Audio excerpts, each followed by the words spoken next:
नमस्कार शेतकरी मित्रांनो, आज आपण हे आपलं जे विडर आहे हे आपण कापसामध्ये वखर चालू आहे.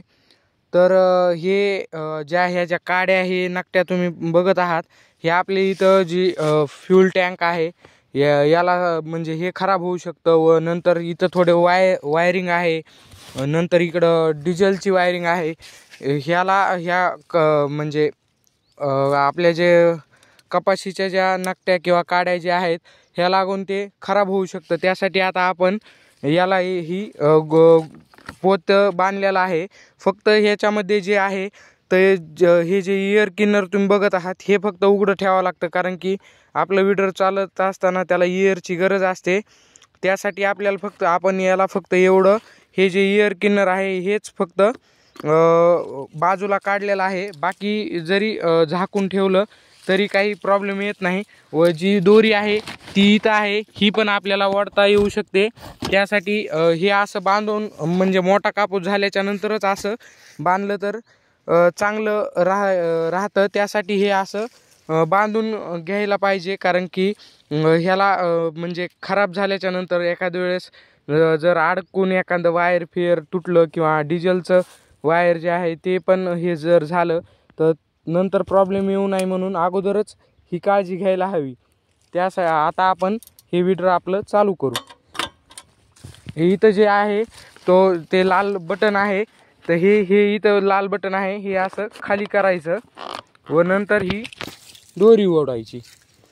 आता आपण विडर चालू केलेला आहे व जे हे हवा बाहेर फेकायचं आहे ते एक आपण इकडं साईडला काढून ठेवायचं, जेणेकरून जी हवा इयर किन्नरमधून घेतलेली आहे ती बाहेर सोडण्यासाठी ते एक बाजून सोडायचं. आता आपण याला चालू. आता आपण विडर ओढून घेतलेला आहे. आता हे गिअर टाकलेला आहे व हे क्लच आहे, हे आता सोडल्याच्या नंतर आपलं विडर चालू होतं.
अशाच नवनवीन व्हिडिओसाठी आपल्या चॅनलला लाईक करा, शेअर करा व सबस्क्राईब करा. धन्यवाद.